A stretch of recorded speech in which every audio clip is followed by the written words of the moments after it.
In the quiet folds of the English countryside, behind layers of stone, oak, and silence, lies a family whose legacy is not written in conquest, but in calculation. A family that outlasted kings and parliaments, revolutions and reforms, not by shouting, but by listening, not by leading armies, but by leading ideas. This is not the story of Britain's loudest dynasty. This is the story of one of its most enduring. The Cavendishes. From Elizabethan courtrooms to Victorian salons, from ducal halls to democratic chambers, the Cavendish name has echoed across 5 centuries. But unlike many aristocratic families who rose in flashes and fell in flames, the Cavendishes took root, deep and deliberate. Their secret? They mastered the long game. The Cavendish saga begins with a woman ahead of her time, Elizabeth Hardwick, known to history as Bess of Hardwick. Born in 1527 during the tumultuous reign of Henry VIII, Bess began life in modest circumstances. But through shrewd marriages and unmatched resilience, she rose to become the second wealthiest woman in England, after Queen Elizabeth I. Her third husband, Sir William Cavendish, laid the foundation for the family name, but it was Bess who turned that name into legacy. After William's death, she commissioned Hardwick Hall, a masterpiece of Elizabethan architecture.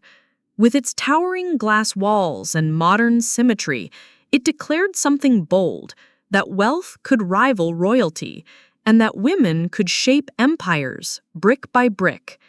She ensured her children were educated, married into power, and strategically placed. From Bess, the Cavendishes inherited more than land. They inherited philosophy. Stay smart, stay steady, stay watching. By the 17th century, the Cavendishes had firmly entrenched themselves in the English aristocracy. William Cavendish, great-grandson of Bess, was created the first Duke of Devonshire in 1694, recognizing his support for the Glorious Revolution. He had played a pivotal role in bringing William of Orange to the throne, signaling the family's deep-rooted influence in the shaping of Britain's constitutional monarchy. But the dukedom was more than a title. It was a platform. Under the second and third dukes, the Cavendishes built the magnificent Chatsworth House, what many now call the Palace of the Peak. A sprawling estate nestled in the Derbyshire Dales, Chatsworth was filled with art, science, and symbolism. It wasn't just a home, it was a manifesto. The Cavendishes were not content with pageantry. They wanted to be custodians of progress. As the Enlightenment swept Europe, the Cavendishes leaned into their role as political architects. William Cavendish, the 4th Duke of Devonshire, briefly served as Prime Minister in 1556.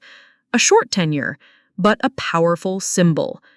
Their political reach stretched deep. They were stalwarts of the Whig Party, supporting parliamentary power, religious tolerance, and early democratic ideals.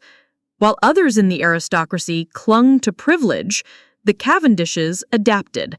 They recognized that the world was changing and aligned themselves with reform, not resistance. The family also produced another prime minister, William Cavendish Bentinck, the 3rd Duke of Portland.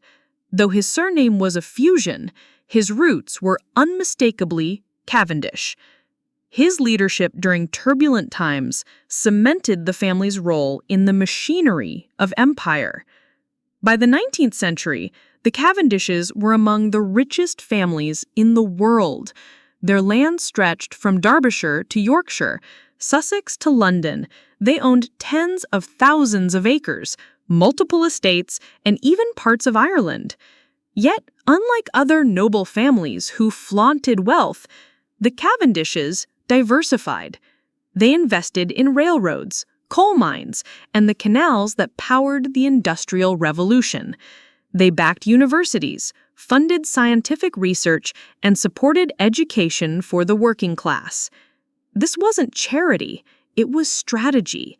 In every era, they placed themselves on the right side of history, not out of idealism, but out of calculation. By aligning themselves with industry, they preserved their fortunes while others lost theirs. Chatsworth became not just an estate, but a cultural beacon. The Cavendishes collected everything, from Rembrandts and Canalettos to Greek statues and ancient manuscripts. They weren't just landlords, they were curators of civilization. The sixth Duke of Devonshire, known as the Bachelor Duke, turned Chatsworth into a salon of the arts. He corresponded with Charles Dickens, hosted royalty, and championed horticulture. He even imported exotic plants from around the world, transforming the estate gardens into a botanical wonder. Meanwhile, the family supported the founding of the University of London and funded countless cultural institutions across the UK. Their power wasn't just visible in politics, it was embedded in culture, in the museums, libraries, and ideas they helped build. The 20th century brought crisis. World wars shattered economies, socialism surged, taxes rose. The age of aristocracy seemed to collapse. Many noble houses fell into ruin. The Cavendishes? They adapted again. The 10th Duke sold thousands of acres to pay inheritance taxes. But his son, Andrew, the 11th Duke, and his wife, Deborah Mitford, reimagined Chatsworth. They opened it to the public, turning it into one of Britain's most visited stately homes.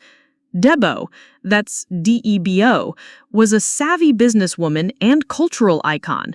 She brought retail, events, weddings, and even TV sets into the estate.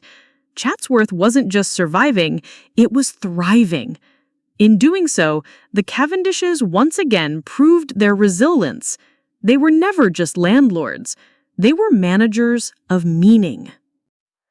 Today, Peregrine Cavendish, the 12th Duke of Devonshire, continues the legacy.